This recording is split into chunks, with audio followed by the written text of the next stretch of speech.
जय श्री कृष्ण। गीता का पहला श्लोक। धर्म क्षेत्र कुरुक्षेत्र में युद्ध की इच्छा से मेरे और पांडु के पुत्र जब एकत्र हुए तो उन्होंने क्या किया। यह हमारे आंतरिक मनोवैज्ञानिक और आध्यात्मिक युद्ध क्षेत्र का निरीक्षण है। यूं तो क्षेत्र का अर्थ मैदान है, परंतु गीता में जिस क्षेत्र का विवरण दिया हुआ है उसमें श्री कृष्ण 13वें अध्याय में स्पष्ट करते हैं कि ये क्षेत्र है क्या। श्री कृष्ण अर्जुन को कहते हैं इदम शरीरे कौन्तेय, यानी कि यह शरीर ही वो क्षेत्र है जिसके भीतर पांडव और कौरव यानी अच्छाई और बुराई के बीच युद्ध हमेशा चलता रहता है। आत्मा 3 शरीरों के खोल में रहता है। आत्मा का पहला शरीर विचार शरीर है, कारण शरीर है, जो 35 विचार शक्तियों से मिलकर बना है।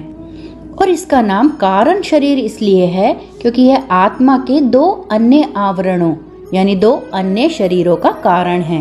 और इसी कारण शरीर से मनुष्य का 19 तत्वों का सूक्ष्म शरीर तथा 16 स्थूल रासायनिक तत्वों का स्थूल शरीर बनता है। सूक्ष्म शरीर की 19 शक्तियाँ स्थूल भौतिक शरीर का निर्माण करती हैं और इसे अनुप्राणित करती हैं। हमारे शरीर में प्राण और चेतना के 7 शक्ति केंद्र हैं, जहाँ से ये शक्तियाँ कार्य करती हैं और जिसका प्रभाव हमारे भौतिक शरीर पर पड़ता है और भौतिक शरीर कार्यान्वित होता रहता है। इन 7 शक्ति केंद्रों में सबसे पहला है सूक्ष्म मस्तिष्क अर्थात सहस्त्रार चक्र, और बाकी के 6 चक्र हमारी सुषुम्ना में हैं, यानी सेरिब्रोस्पाइनल एक्सिस या सूक्ष्म प्रमस्तिष्क मेरुदंडीय धुरी। ये हमारे भौतिक शरीर से संबंध रखते हुए मेरु शीर्ष और मेरुदंड के 5 शक्ति केंद्रों में स्थित हैं, जैसे गले के पीछे विशुद्धि, हृदय के पीछे अनाहद, नाभि के पीछे मणिपुर, जनेंद्रियों के पीछे स्वाधिष्ठान और मेरुदंड के आधार पर मूलाधार। और इन्हीं चक्रों के द्वारा हमारी भौतिक गतिविधियां भी होती हैं, हमारी मानसिक और आध्यात्मिक गतिविधियां भी होती हैं। और गीता में वर्णित कुरुक्षेत्र का युद्ध इन शारीरिक क्षेत्र के सभी 3 प्रभागों पर युद्ध को जीतने का आवश्यक प्रयास है। पहला भौतिक और नैतिक संघर्ष। कुरुक्षेत्र के संवेदी मैदान पर अच्छाई और बुराई, उचित और अनुचित कार्य के बीच भौतिक और नैतिक संघर्ष। दूसरा है मनोवैज्ञानिक युद्ध। मन की प्रवृत्तियां और इच्छाएं जो प्राण और चेतना को भौतिक पदार्थों की ओर बाहर खींचती हैं, और बुद्धि की शुद्ध विवेकशील शक्तियां जो मन और चेतना को भौतिक पदार्थ की ओर से आत्मा की ओर भीतर खींचती हैं। इन दोनों के बीच का मनोवैज्ञानिक युद्ध। और ये हमारे मेरुदंडीय मैदान पर ध्यान के समय होता है। और तीसरा है आध्यात्मिक युद्ध, जो धर्म क्षेत्र के प्रमस्तिष्कीय मैदान पर बहुत गहरे ध्यान में चलता है।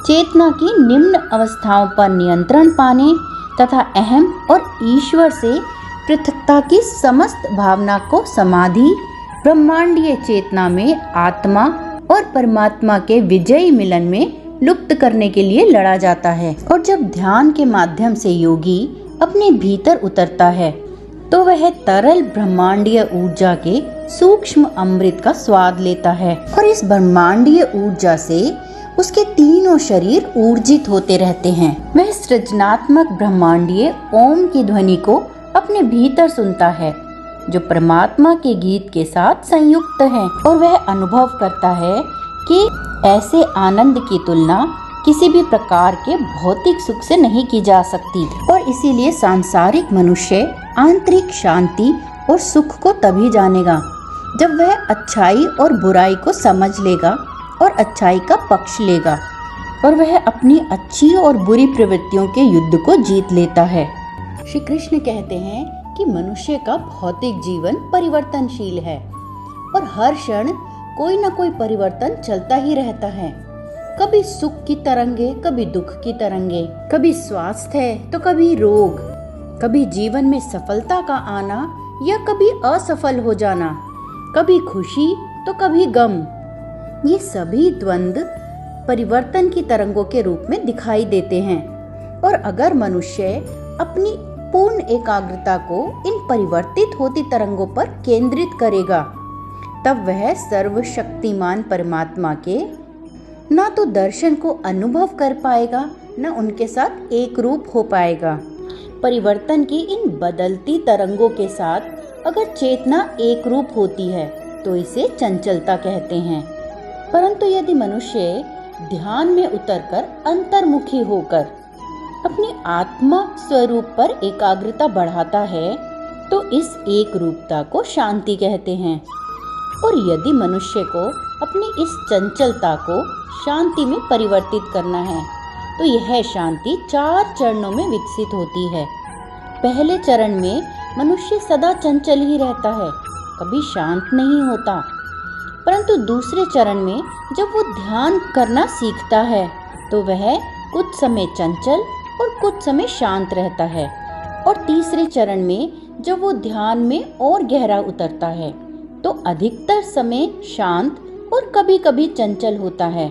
और जब चौथे चरण में योगी ध्यान के साथ अपनी आत्मा के साथ एक रूपता बढ़ाता है तो वह सदा शांत रहता है, कभी चंचल नहीं होता। और जब मनुष्य अपने जीवन में शांति लाने के लिए ध्यान की कुछ विधियों को चुनता है और उन विधियों को सीखता जाता है, मनुष्य की आत्मा धीरे धीरे इवोल्यूशन में ऊपर की ओर उठती जाती है।